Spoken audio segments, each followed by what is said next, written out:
warahmatullahi wabarakatuh. Hello everyone, how are you?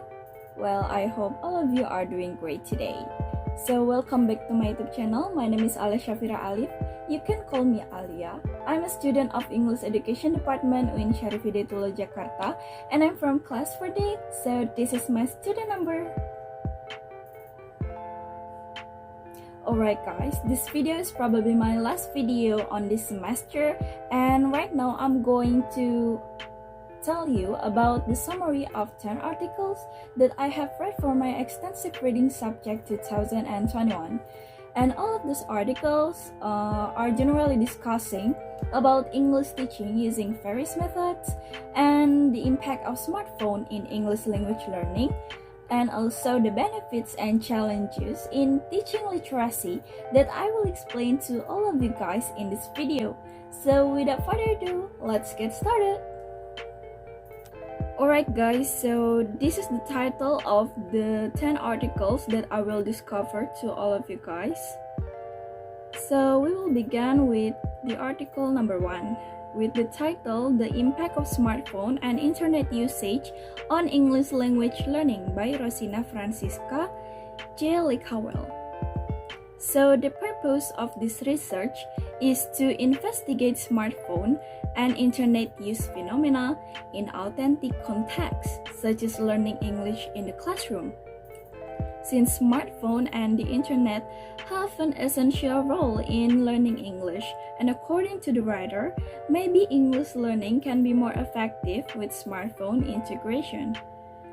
And the other major findings in this research show that most students spend a lot of time accessing social networks and others, while some students access the internet for dictionaries and games, and only a few students access the internet for educational purposes. So the others conclude that students prefer to use smartphones for other things besides education. Therefore, by using smartphone and the internet, it is hoped that both teachers and students will be more active and creative in exploring their knowledge through the media. And the second article, with the title Engaging Young Learners of English with Digital Stories Learning to Mean by Reni Puspitasari and Handoyo Puji Widodo. So the purpose of this research is to report the research they have conducted on implementing the DST program or digital stories as a pedagogical innovation in students aged 10 until 12 years or primary schools, because very few ELT practices emphasize digital stories as a platform for English language learning, especially in the Asian context, Indonesia. And the other major findings in this research shows that digital story creation projects provide students with new avenues to voice their own stories in a multilingual way and share their life experiences through digital story creation. They can also authentically practice their English because they want to speak about their life experiences in English.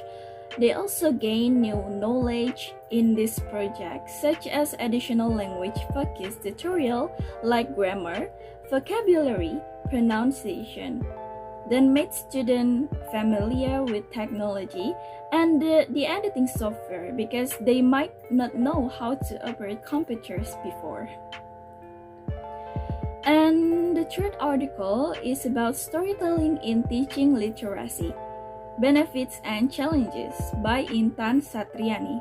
So the purpose of this research was to determine the benefits and challenges of using storytelling in literacy learning, because although there is a lot of research about this topic, there is still a little research that examines the benefits and challenges of implementing storytelling in literacy learning. And the result, the other major findings in this research, confirm the possibility of a teaching program that combines storytelling in supporting junior high school students to have a good awareness of literacy, both reading and writing. This indicates that storytelling can be applied in EFL junior high schools in Indonesia, especially in rural area, due to limited facilities that can support students' learning. In addition, the use of media and teachers as actors can help students develop literacy skills, which are very much needed in the face of globalization.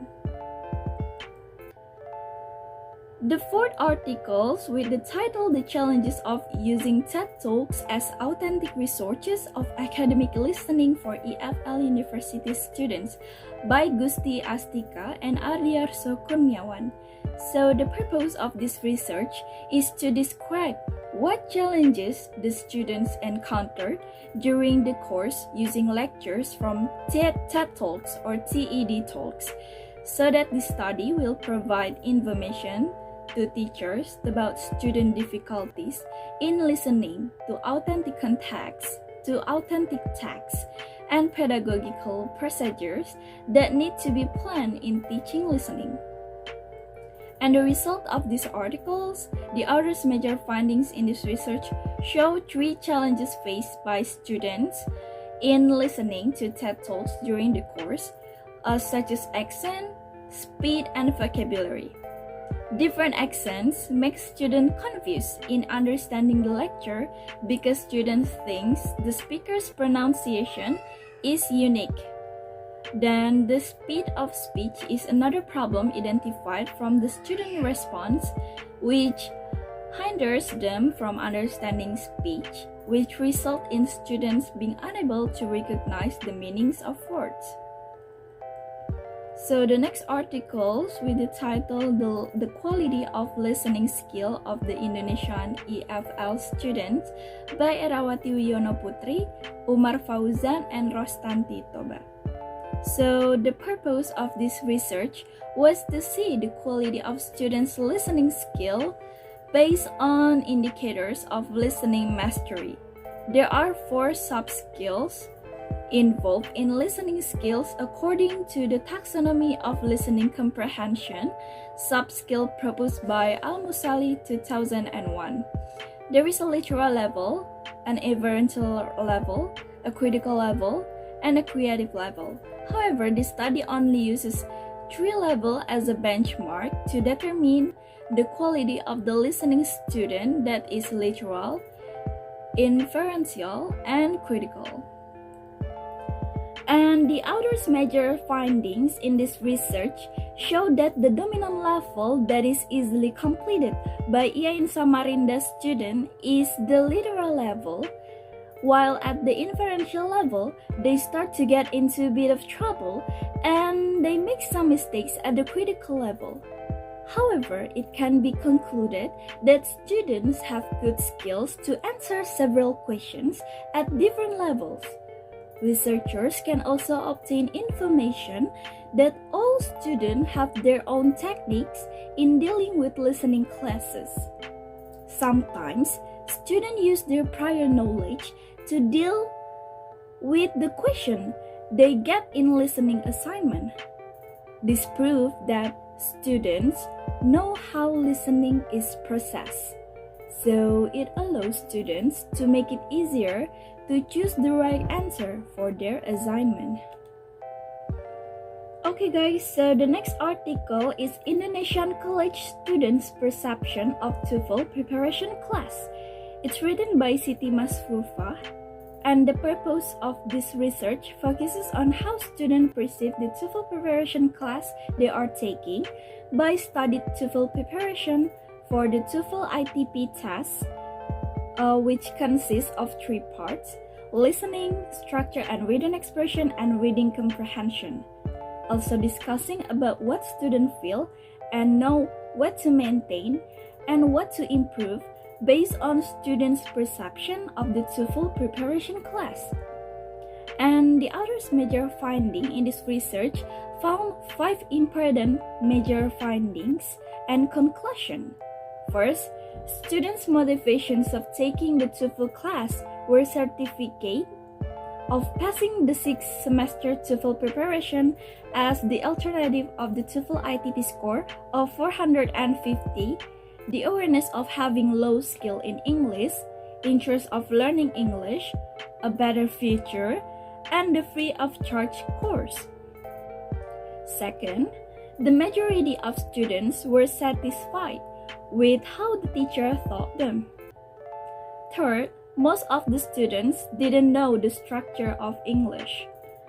Fourth, even though the students perceived their teacher helped them understand materials, they still made mistakes when asked about the answer of materials that have been given and discussed in the previous meetings. And the last five, the improvement should be made or the students should be able to manage their time and reread materials, read again the materials at home, and the teacher should provide group work activities, of course, such as homework and common time, as well as college should add the duration to 120 minutes each meeting, so the class will be longer than before. And the next article is Compound Words Used in Stephanie Meyer's Twilight by Ririn Dwi Cahyani. So the purpose of this research is to discuss describing the types, function, and the meaning of compound words used in Stephanie Meyer's Twilight.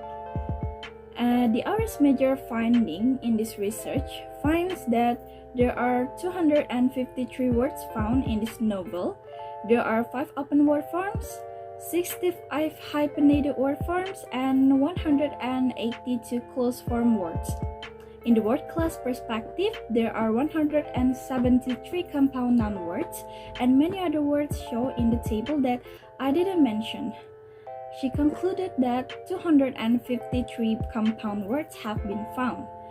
So we're gonna move to the next article. The title is an analysis of student speaking anxiety and its effects on speaking performance by Cucu Sutarsha. So the purpose of this research is to examine foreign language anxiety level of students studying English language, focusing on speaking skill when they were in a lower secondary school of the first class, and to find a significant difference in speaking performance between students with higher speaking anxiety level and students with lower speaking anxiety level, and to find a substantial effects of students' speaking anxiety on speaking version. The author's major finding in this research showed that the student speaking performance was significantly different between the two groups. Students with high anxiety level are 62.37, while the average value of students with low anxiety level is 83.81. Based on the analysis, it was shown that students with lower level of anxiety had higher score in speaking performance than those with higher level of anxiety.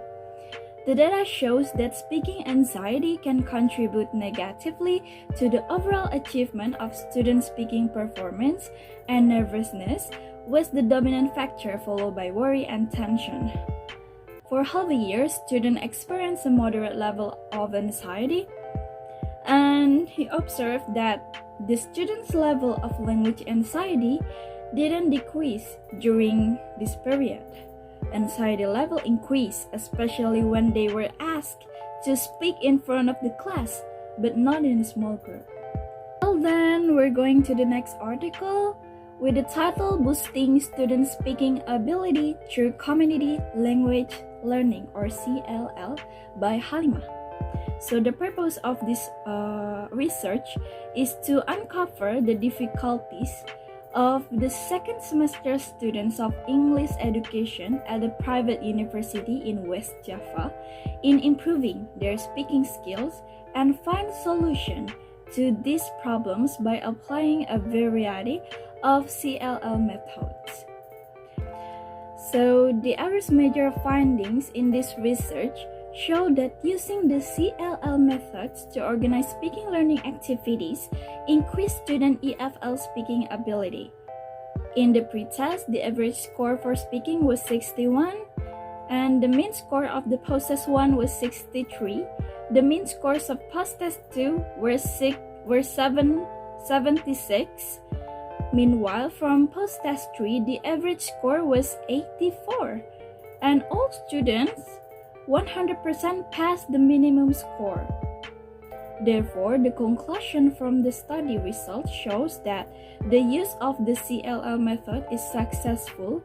According to the inverse answer, they found that the students' condition after applying the CLL method was better than before.